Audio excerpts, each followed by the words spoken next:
Kembali. Oke, selamat sore semuanya.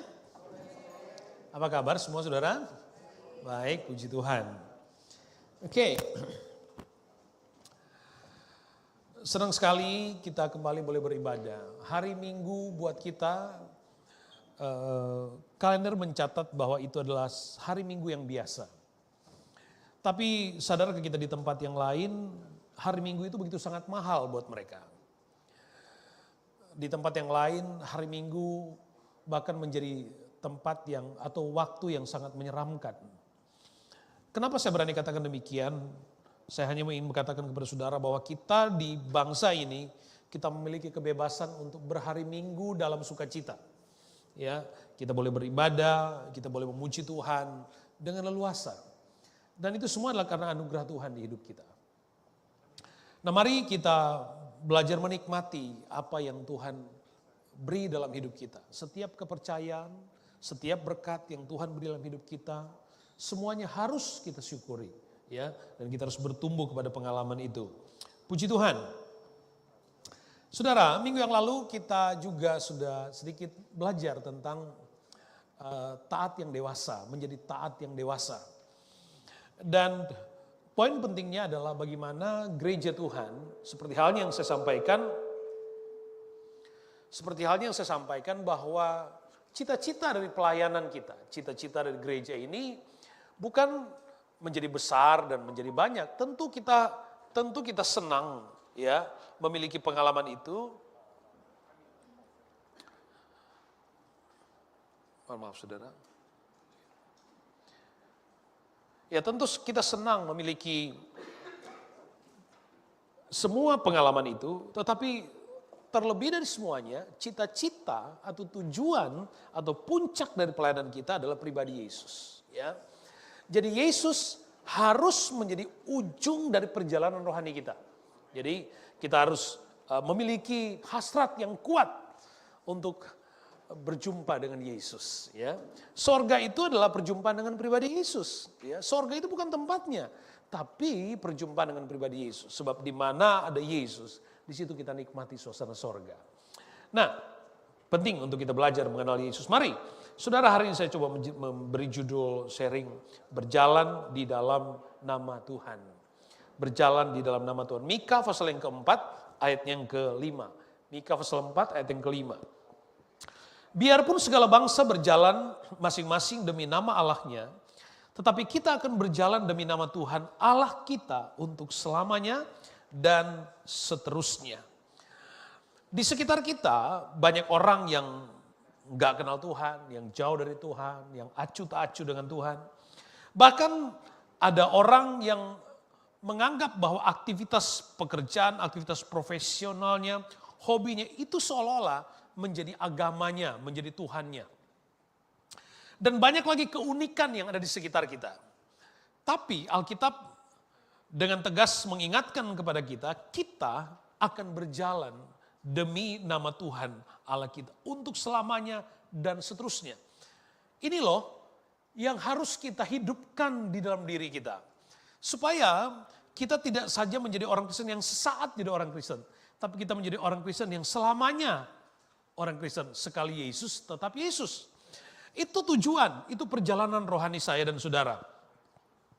Jadi apapun yang terjadi di sekitar kita, apapun kata orang di sekitar kita, biarkanlah mereka dengan, tentu kita punya tanggung jawab pelayanan untuk membawa mereka mengenal Tuhan. Tapi pilihan dan keputusan mereka yang ada di luar sana untuk memiliki Tuhan mereka, agama mereka, itu hak privilege mereka. Tetapi saudara, yang paling penting pesan yang datang kepada kita sebagai orang yang percaya adalah kita harus berjalan di dalam nama Tuhan Yesus Kristus. Saya tidak mengatakan kita jangan mengambil peduli kepada orang di luar sana, bukan. Tapi saya ingin menekankan kepada kita, biar apapun yang suasana di luar kita ini tidak boleh mempengaruhi keputusan kita untuk tetap berjalan di dalam nama Tuhan Yesus Kristus. Ini hal yang penting untuk kita buat. Nah, demikian juga saudara yang harus saya ingatkan kepada kita bahwa setiap peristiwa dalam Alkitab adalah memiliki pemaknaan yang sesuai dengan kebutuhan kita pada konteks zaman hidup kita hari ini. Saya selalu ingatkan, jangan hanya mendengar, melihat, belajar Alkitab pada konteks sejarahnya. Tapi kita juga melihat bahwa kehadiran kuasa dan pengalaman pada konteks sejarahnya juga memiliki kuasa yang sama. Bukankah kita percaya bahwa Tuhan itu tidak pernah berubah? Kuasanya tidak pernah berubah. Dulu, sekarang, sampai selama-lamanya. Jadi kita tidak sekedar mengagumi peristiwa masa lalu, tapi kita mengalami peristiwa itu pada hari ini dan selamanya kita akan hidup pada kuasa yang sama. Itu Tuhan kita. Kita harus berjalan, bertumbuh pada pengalaman itu. Sehingga setiap kisah yang ada di dalam Alkitab, kita harus bertanya kepada diri Tuhan, Tuhan mau ngomong apa sama saya hari ini? Tuhan mau bicara apa sama saya hari ini? Ya, jangan cuma mengagumi, waduh pulang-pulang sudah berkata, waduh Pak Jerry bilang begini, Pak Jerry, bukan tentang apa yang saya katakan. Tapi apa yang Anda terima sebagai firman. Tuhan ngomong apa, Anda taat, menjadi dewasa, Anda kenal Tuhan, dan Anda ngalamin Tuhan. Itu perjalanan rohani kita. Ya, itu perjalanan rohani kita. Mari kita langsung lompat pada pembacaan di dalam Kisah Rasul pasal yang ketiga. Kisah Rasul pasal yang ketiga, saya baca saudara ikuti. Pada suatu hari menjelang waktu sembahyang, yaitu pukul 3 petang, naiklah Petrus dan Yohanes ke bait Allah. Di situ ada seorang laki-laki yang lumpuh sejak lahirnya, sehingga ia harus diusung. Tiap-tiap hari orang itu diletakkan dekat pintu gerbang bait Allah yang bernama Gerbang Indah untuk meminta sedekah kepada orang yang masuk ke dalam bait Allah. Terus, ayat 3, ketika orang itu melihat bahwa Petrus dan Yohanes hendak masuk ke bait Allah, ia meminta sedekah. Mereka menatap dia dan Petrus berkata, lihatlah kepada kami. Lalu orang itu menatap mereka dengan harapan akan mendapat sesuatu dari mereka. Tetapi Petrus berkata, emas dan perak tidak ada padaku, tetapi apa yang kupunyai kuberikan kepadamu. Demi nama Yesus Kristus. Demi nama Yesus Kristus, saya highlight bagian ini. Demi nama Yesus Kristus orang Nazaret itu berjalanlah. Saudara, saya katakan tadi bahwa setiap peristiwa kisah di dalam Alkitab aplikasinya pada hidup kita hari ini apa? Ya. Setiap cerita itu ada makna rohaninya. Saya coba melihat kita pada bagian itu. Saudara perhatikan, ketika Petrus dan Yohanes berhadapan dengan seseorang yang Alkitab sebut dia lumpuh sejak lahir. Lumpuh sejak lahir. Dan orang itu diletakkan di depan pintu gerbang bait Allah. Dan kehidupannya setiap hari adalah mengharapkan orang lain membantunya. Mengharapkan orang lain bisa memberikan sedekah. Mengharapkan orang lain bisa memberikan hal-hal yang sifatnya materi. Tapi Petrus dengan tegas berkata, lihatlah kepada kami. Orang itu menatap mereka dan Petrus berkata, emas dan perak tidak ada padaku. Tetapi apa yang kupunyai kuberikan kepadamu. Saudara, pada bagian ini kita belajar untuk mengenal Tuhan lebih dalam. Ya, minggu lalu saya sudah sedikit mengupas itu. Sebab ketaatan kita harus menjadi ketaatan yang dewasa. Sampai kita mengerti, mengalami dan menikmati apa yang kita kenal. Saudara, saya ingin mengawali kita dengan sebuah pertanyaan. Mungkinkah kita mencintai seseorang atau sesuatu yang tidak kita cintai? Mungkin? Mungkinkah Anda mencintai seseorang yang Anda tidak kenal? Halo? Mungkin? Sangat tidak mungkin kita mencintai seseorang yang tidak kita kenal. Ada istilah klasik di Indonesia, kita jangan beli kucing dalam karung. Iya kan? Artinya kita harus tahu apa itu, baru kemudian ada emosinya di situ. Ya, ada keputusan di situ.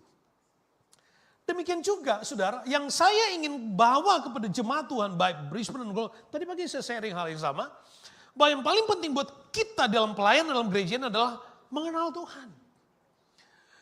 Sebab hanya dengan kita mengenal Tuhan dengan benar, maka kita dapat mencintainya dengan tulus.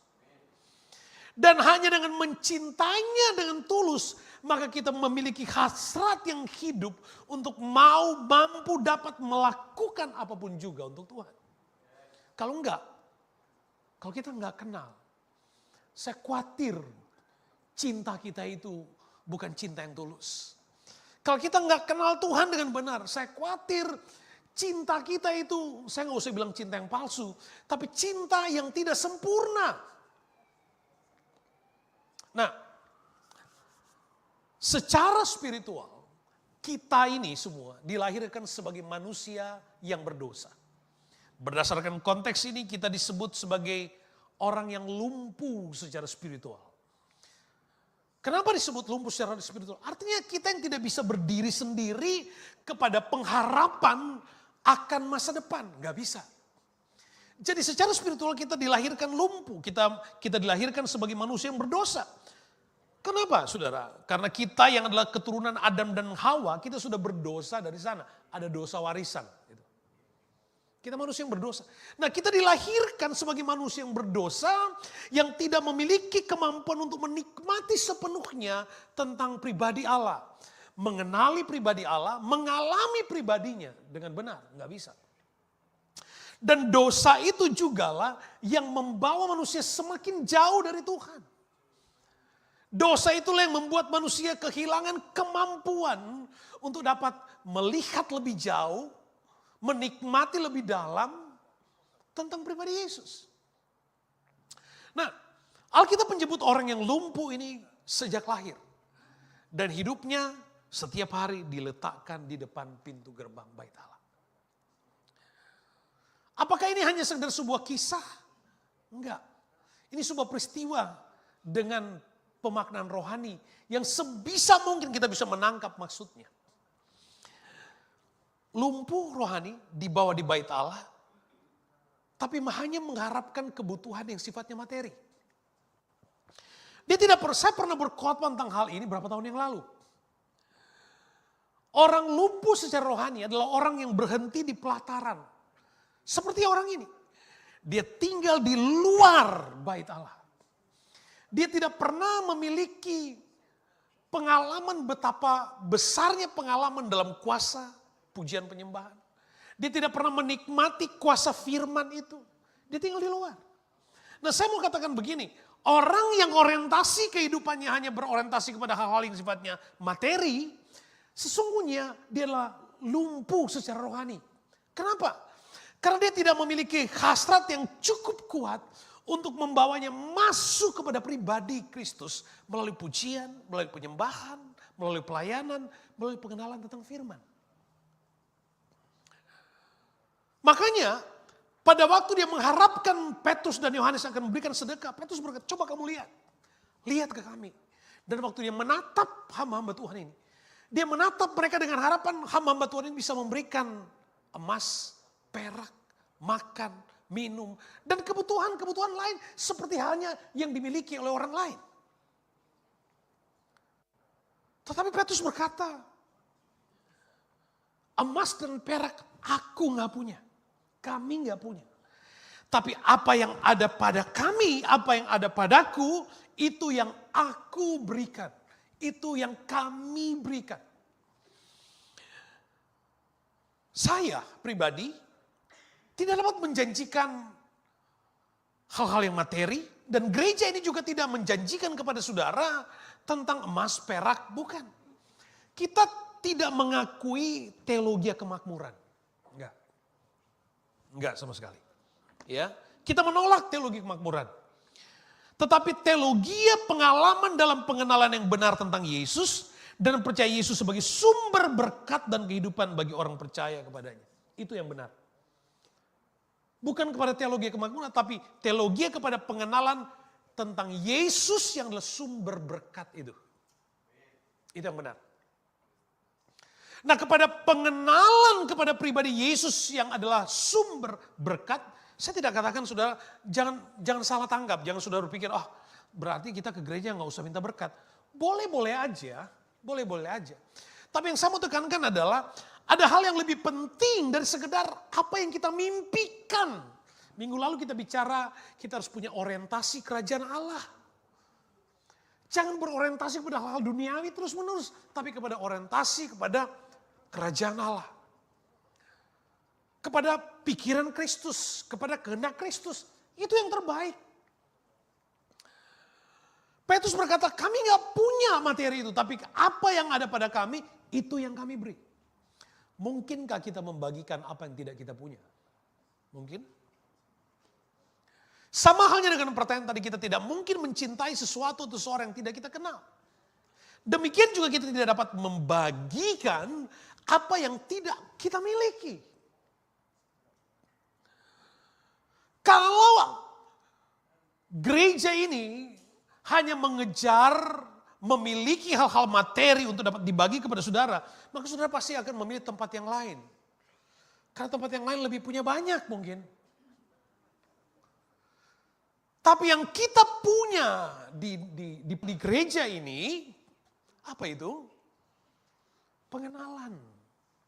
Pengalaman tentang Yesus. Itu yang kita punya. Petrus katakan, emas perak kami gak punya, tapi apa yang kami punya? Dia katakan jelas, apa yang kami punya? Demi nama Yesus Kristus. Demi nama Yesus Kristus, itu yang penting dalam perjalanan pelayanan dan pertumbuhan iman kita. Petrus berkata, yang kami punya adalah nama Yesus. Kenapa dia berani mengatakan seperti itu? Karena dia punya pengalaman. Dia punya pengenalan tentang Yesus. Dia tahu siapa yang dia layani. Dia tahu siapa yang dia sembah. Dia tahu siapa yang dia puji. Dia tahu kepada siapa tujuan hidupnya. Nah, itu menjadi kekayaan rohani baginya. Saya berharap gereja ini yang adalah kita sebagai individu bisa membagikan apa yang ada di dalam hidup kita. Bukan sekedar kesaksian. Oh, tadi saya ke gereja. Saya dengar kesaksian keren banget. Oke. Tapi iman itu bertumbuh bukan dari kesaksian. Bukan. Kesaksian mengkonfirmasi iman kita. Tapi iman bertumbuh dari firman. Gak ada yang lain.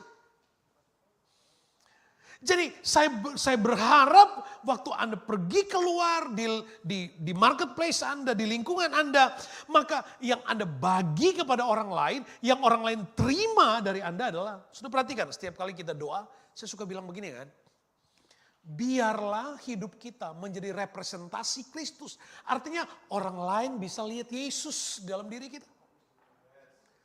Orang lain bisa melihat sesuatu yang berbeda, orang lain gak lihat, oh dia itu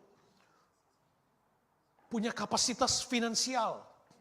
Dia bagaimana cara supaya dia bisa membagi 1 miliar kepada saya. Enggak begitu pertumbuhan iman kita. Tapi bagaimana kita sebagai gereja, waktu kita pergi, kita sangat confidence untuk berkata seperti Petrus, emas dan perak enggak punya. Tapi apa yang kami punya, itu yang kami berikan kepadamu. Apa itu? Nama Yesus. Nama Yesus. Tentu di dalam pelayanan di gereja datang kepada Tuhan, kita bisa berdoa, Tuhan berkati kebutuhan. Boleh dong. Kepada siapa lagi kita meminta berkat? Boleh. Tapi yang saya mau tekankan adalah jangan jadi orang Kristen yang hanya ngejar berkatnya, tapi abai untuk menikmati sumbernya. Jangan cuma minta sukses tapi kita nggak pernah punya kerinduan untuk mengalami sumbernya, pribadinya. Coba saya ingin challenge jemaat Brisbane, ayo coba latih ibadahmu waktu Anda ibadah, Anda tanamkan di dalam rohmu, dalam dirimu, aku pengen ketemu Yesus. Latih. Waktu Anda datang beribadah, ada kekuatan yang Anda bangun di dalam dirimu. Aku ingin menjumpai Yesus.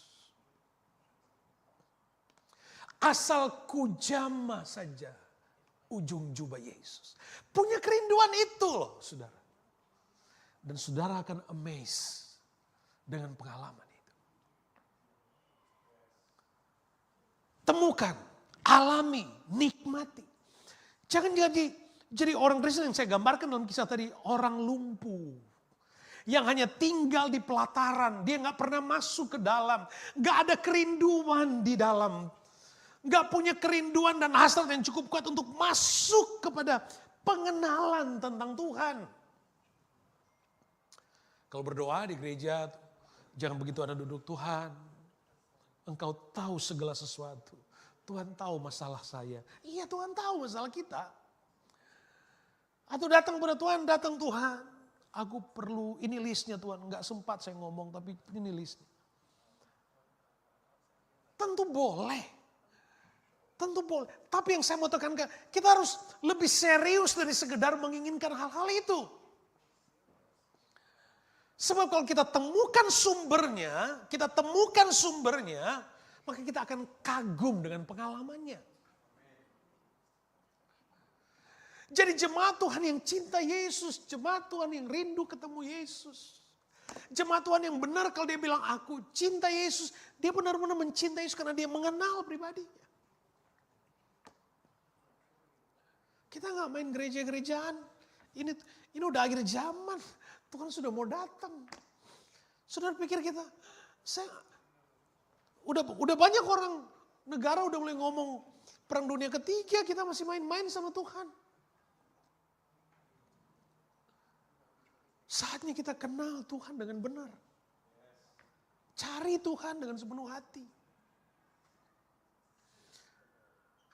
Kalau kita menemukan pribadi Tuhan, ibadah kita berbeda. Pengalaman hidup kita akan menjadi berbeda. Di dalam Yohanes pasal yang kedua, mulai ayat yang ke-13 sampai ayat yang ke-5, sampai ayat yang ke-17. Kalau saudara baca, Yohanes pasal 2. Satu waktu Yesus, sudah bisa baca sendiri, satu waktu Yesus pergi ke bait Allah. Dan apa yang terjadi di bait Allah? Di bait Allah dia lihat di bait Allah orang yang dagangan di bait Allah. Ya. Orang dagangan di bait Allah. Tukar duit di bait Allah, jual kambing di bait Allah, jual domba, jual merpati, dan banyak lagi keramaian di pelataran bait Allah. Apa yang Yesus buat? Alkitab katakan Yesus buat cambuk dari tali. Dia mulai pukul, usir semua orang yang berdagang di bait Allah. Dia bongkar jualan semua. Yang Alkitab mau bilang, kalau orientasi kehidupan rohani kita hanya sampai di pelataran bait Allah, Tuhan gak suka. Apalagi kita hanya bagaimana caranya supaya saya diberkati, saya sukses. Tuhan yang kita sembah adalah Tuhan yang menjanjikan jauh lebih besar dan lebih serius dari sekedar semua itu. Jemaat GPD Brisbane, sebagai gembala saudara saya punya kerinduan supaya kita bertumbuh sama-sama, yuk ayo bertumbuh. Kami kalau doa, di doa akhir pekan saya selalu cuma doa gini, Tuhan buat kami bertumbuh dan bertambah. Nggak cuma bertambah, tapi bertumbuh. Bertumbuh pada pengenalan. Mengerti siapa yang kita layani. Lebih serius, lebih dalam lagi di dalam Tuhan. Nikmati kuasanya dalam pujian penyembahan. Nikmati kuasanya dalam firman. Kenali Tuhan.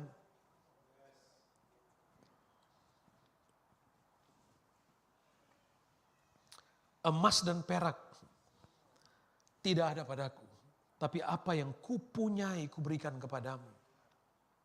Gembalamu gak bisa kasih apa-apa sama saudara. Saya cuma bisa bagi iman saya sama saudara.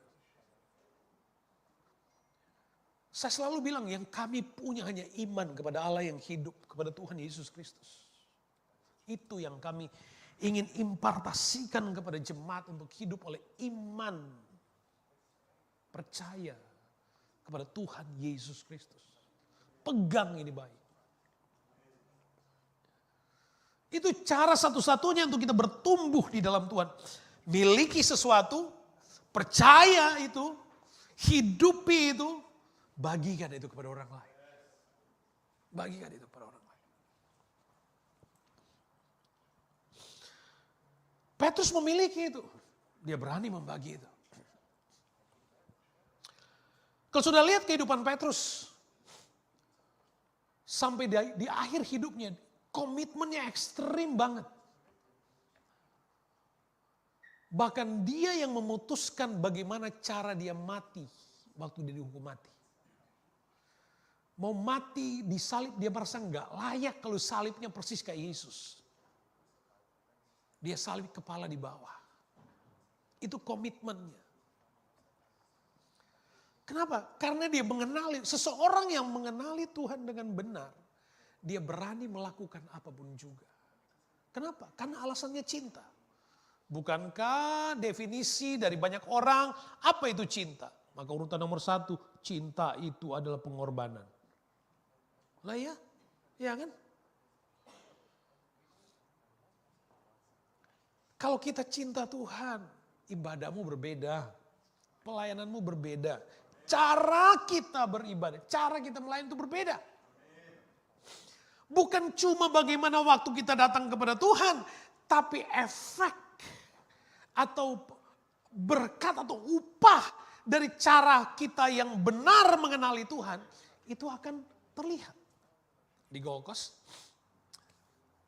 ada orang yang baru kira-kira 2 tahun ini rajin ke gereja. Tadinya gak pernah ke gereja. Gak pernah ke gereja.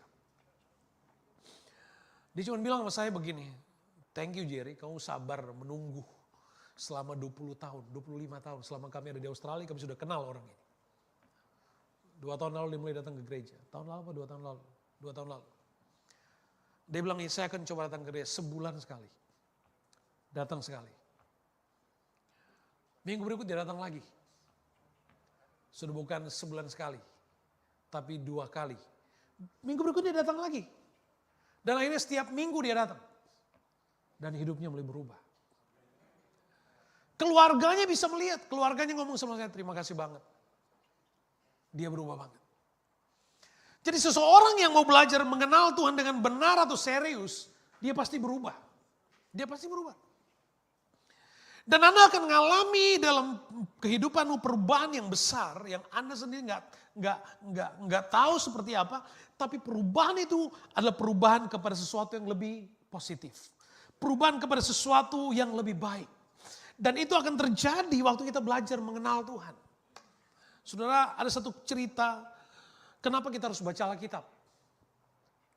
Seorang anak bertanya kepada kakeknya, kenapa dia harus baca Alkitab, baca firman? Karena banyak kali baca firman itu ngantuk. Lalu kakek ini hanya bilang sama cucu, coba kamu bawa ini keranjang yang kosong ini, kamu isi air. Berulang-ulang anak ini bawa keranjang ini. Tapi itu air yang dia isi di keranjang itu tidak pernah sampai ke tujuannya. Semakin dia berusaha, nggak pernah sampai. Dia komplain sama kakeknya. Saya udah berusaha, tapi air itu nggak pernah sampai kepada tujuan. Selalu dia habis di tengah jalan. Seolah terlihat nggak ada dampaknya. Kakeknya cuma bilang, coba kamu lihat itu keranjang. Keranjang itu ternyata semakin diisi air, semakin bersih tuh. Dia nggak pernah sampai ke tujuannya. Tapi keranjang yang diisi air, dia semakin bersih. Kita baca Alkitab. Kadang-kadang kita baca, kita mungkin pikir sama, udah baca waktu yang lalu. Baca terus. Baca lagi. Kita nggak pernah tahu. Ada bagian di hidup kita yang dibersihkan karena kita baca firman itu. Kita nggak pernah tahu ada karakter di hidup kita yang diubahkan oleh Tuhan karena kita baca firman. Karena kita semakin kenal Tuhan. Semakin kenal Tuhan. Saudara, Petrus punya pengalaman dengan Tuhan. Yohanes pasal 6 ayat 68, 69. Kalau sudah perhatikan di situ. Jawab Simon Petrus kepada Tuhan, kepada siapa kami akan pergi? Perkataanmu adalah perkataan hidup yang kekal. Sudah baca kisah ini. Di Yohanes pasal 6 ada pengalaman mujizat besar. Mujizat-mujizat besar Yesus lakukan. Dan banyak orang termasuk beri makan 5.000 orang. Banyak orang ikut Yesus karena melihat mujizat-mujizat besar. Tapi kemudian Yesus mulai memperkatakan atau mulai berkata dengan perkataan-perkataan yang semakin keras.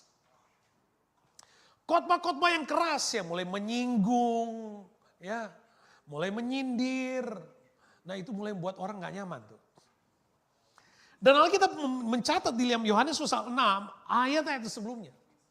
Yohanes 6 ayat 66, semakin banyak orang yang meninggalkan dia. Kenapa? Orang mulai tersinggung, orang gak berani, gak mau disinggung, gak terima disindir perlakuannya. Nah orang-orang seperti itulah orientasinya hanya kepada mujizat berkat. Makanya waktu kena dengan firman yang mengingatkan hidupnya, dia merasa tersinggung.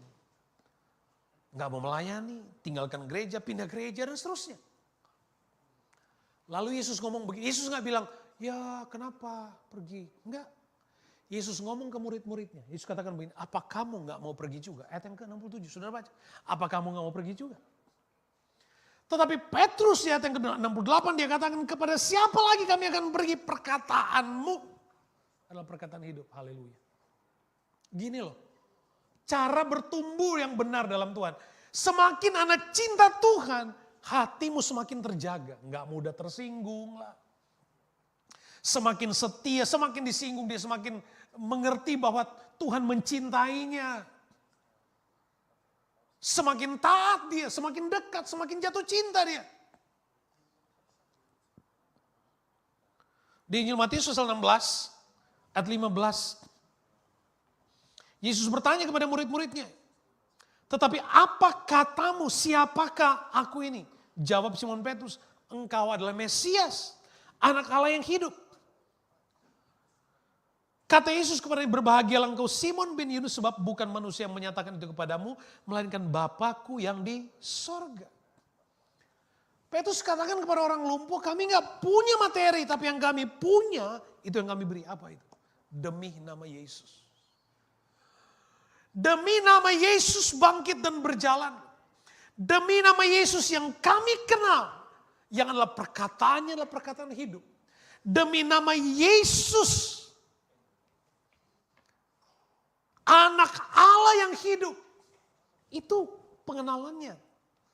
Bangkit dan berjalan. Nah itu yang bentuk pengalaman, itu yang bentuk pengetahuan. Pengenalan tentang Yesus. Maka dia berkata yang kami punya adalah Yesus, nama Yesus. Saya ingin berkata kepada jemaat Tuhan di GPD Brisbane, jika Anda ditanya apa yang Anda punya sebagai orang Kristen, kita akan berani berkata yang aku punya adalah iman kepada anak Allah yang hidup di dalam nama Tuhan Yesus Kristus. Betapa seriusnya nama itu. Maka kalau saudara membaca dalam kitab Taurat, pada waktu Taurat itu diberikan kepada bangsa Israel, maka ada satu hukum yang Yesus kata, yang Tuhan berikan kepada bangsa Israel. Jangan menyebut nama Tuhan sembarangan. Kenapa? Karena demikian powerfulnya nama itu. Bahkan Kisah Rasul mencatat bahwa tidak ada satu nama pun di bawah kolong langit ini yang olehnya manusia diselamatkan. Hanya di dalam nama Tuhan Yesus Kristus. Gak ada nama yang lain. Nama Yesus. Anda boleh hafal banyak ayat, tapi kalau Anda nggak punya keyakinan kepada pribadi ini, maka sia-sialah pengetahuanmu. Ini loh yang harus, kekayaan-kekayaan yang harus diulang-ulang kita dengar, ulang-ulang kita terima. Harus. Nama Yesus. Allah yang dahsyat, Allah yang luar biasa. Di dalam Mika tadi, dalam pembacaan awal kita tadi, biar segala bangsa berjalan demi nama Allahnya, kita akan berjalan demi nama Tuhan Allah kita. Saudara, apapun yang terjadi di luar sana, GPD Brisbane, LG Gold Coast akan berjalan di dalam nama Tuhan Yesus Kristus untuk selamanya.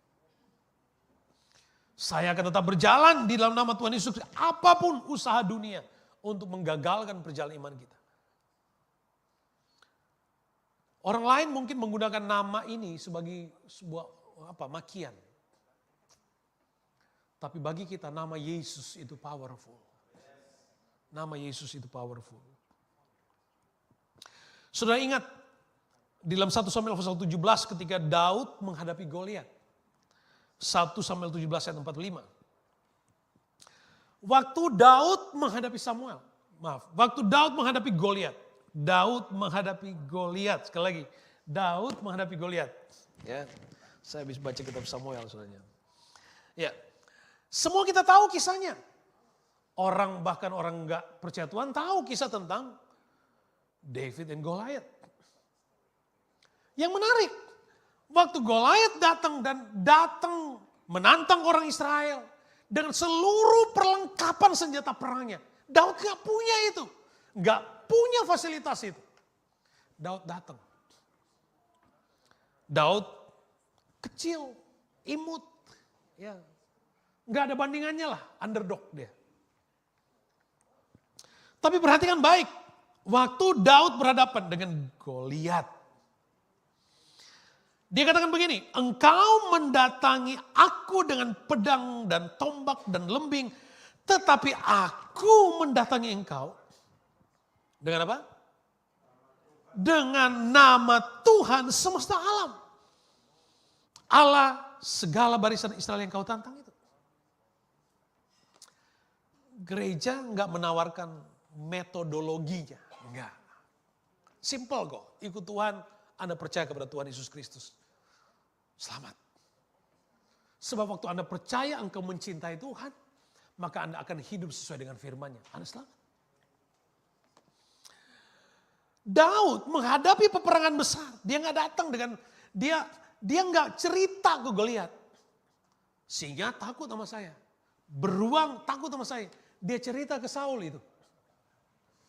Tapi waktu dia berhadapan dengan musuh yang sebenarnya,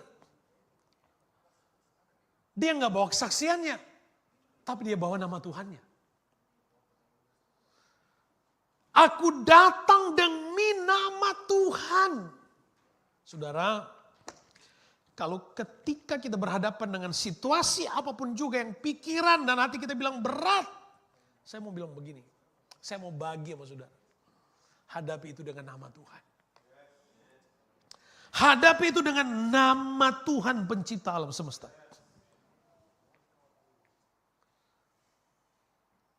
Bukan kepada pendeta, bukan. Saya nggak kagum, saya nggak bangga waktu Anda pulang Anda bilang, oh Pak Jerry ngomong begini. Enggak, firman yang Anda bawa. Supaya itu membentuk imanmu. Kalau Anda bawa nama saya, begitu saya salah, Anda pasti marah. Kecewa.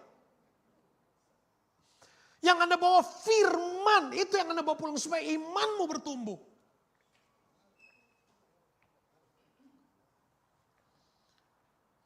Kembali kepada kisah orang lumpuh tadi. Dan saya berharap saya tidak sedang bicara kepada orang-orang yang lumpuh secara rohani.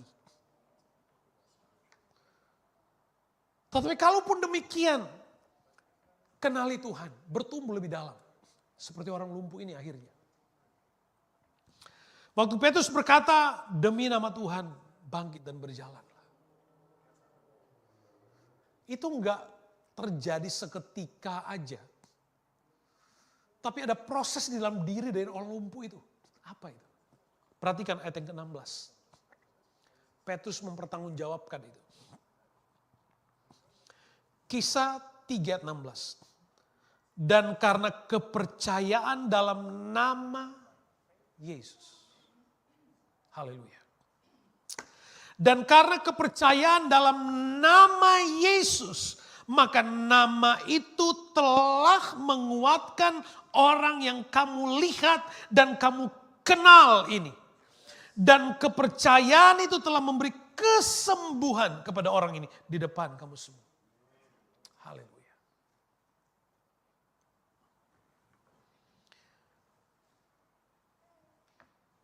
Nama itu telah memulihkan dan menyembuhkan. Saya tadi katakan, kita nggak cuma lihat kisah ini sebagai kisah sejarah dalam ceritanya. dan mengagumi cerita itu. Bahwa nama Tuhan berkuasa. Dia tidak berubah. Kalau nama itu dan kepercayaan kepada nama itu pada kisah ini 2000 tahun yang lalu. Maka kuasa yang ada pada nama itu, yang Alkitab katakan kuasanya tetap sama dulu, sekarang, sampai selama-lamanya.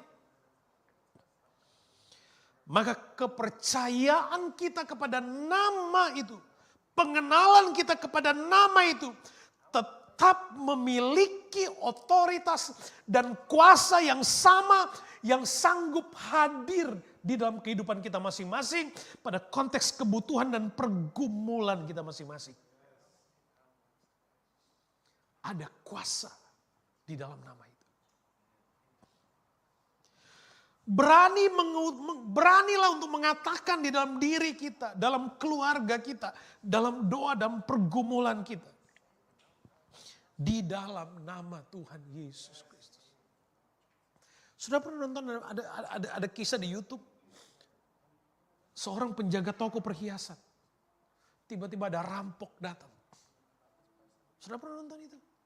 Rampok datang. Mau merampok toko perhiasan. Yang jaga itu adalah orang Kristen. Dia cuma bilang apa? Di dalam nama Yesus kamu pergi. Di dalam nama Yesus kamu pergi. Di dalam nama Yesus kamu pergi. Dan waktu perampok yang dengar nama itu, dia pergi dengan sendirinya. Dan dia tidak mengambil apa-apa. Itu tidak hanya terjadi di tempat yang lain. Itu sangat mungkin menjadi pengalaman saya dan saudara. Dan kalau itu terus menjadi pengalaman kami sebagai hamba Tuhan, maka itu juga harus jadi pengalaman jemaat Tuhan. Kepercayaan di dalam nama Yesus.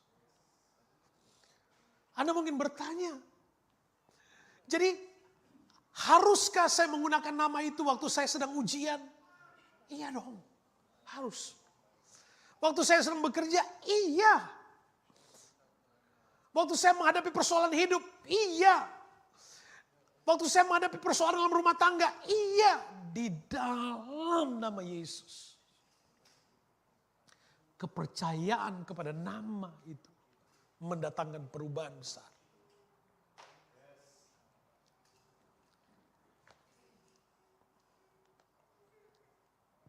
Nama itu mengubahkan Petrus. Karena dia memiliki pengalaman. Di dalam nama itu mendatangkan kemenangan besar buat bangsa Israel. Dan karena nama itu kami bisa berdiri di hadapan saudara untuk tetap mempertanggungjawabkan iman dan keyakinan ini. Jadilah jemaat yang punya harta rohani ini. Punya harta rohani. Harta rohani kita bukan berapa banyak lagu. Harta rohani kita bukan apa yang kita bisa buat di pelayanan. Tapi harta rohani kita punya Yesus. Kita punya pengakuan kepada nama itu. Allah Jehovah Nisi, panji kemenangan. Tidak ada jawaban yang lebih sempurna dan powerful untuk kita menghadapi hari esok kita selain di dalam nama Tuhan Yesus Kristus. Di dalam nama Tuhan Yesus Kristus. Hidupkan itu. Praktekkan itu. Praktekkan itu. Hidupkan itu. Miliki iman yang sempurna seperti ini. Jangan tinggal di luar pelataran rumah Allah. Datang gereja minta berkat. Tuhan pasti berkati. Tuhan pasti berkati. Tuhan pasti jawab. Tapi yang paling penting, demi nama Yesus Kristus. Berjalan di dalam nama Tuhan Yesus. Tuhan menetapkan langkah-langkah orang yang hidupnya berkenan kepadanya. Setiap langkahku diatur oleh Tuhan. Tuhan akan mengatur langkah-langkah kita kalau kita memberikan sepenuhnya otoritas atas perjalanan hidup kita. Saya ingin membangun keyakinan dalam diri saya. Anda pasti dalam beberapa hari ke depan akan memiliki kesaksian besar, kesaksian baru. Saya nggak tahu. Tapi nama itu terlalu besar, terlalu agung. Untuk tidak memberimu surprise. Nama itu terlalu besar dan agung untuk tidak memberimu kekaguman.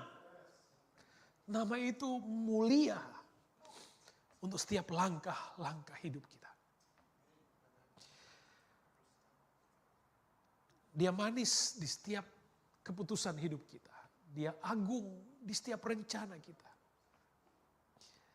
Dia sanggup hadir di setiap mimpi dan visi yang kita bangun.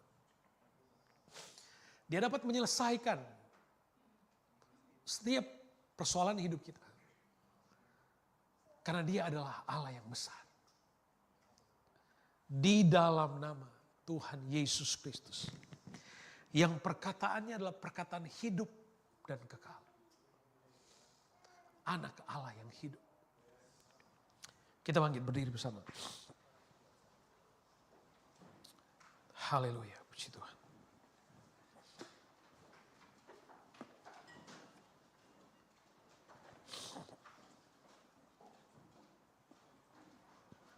Aku punya Tuhan yang besar.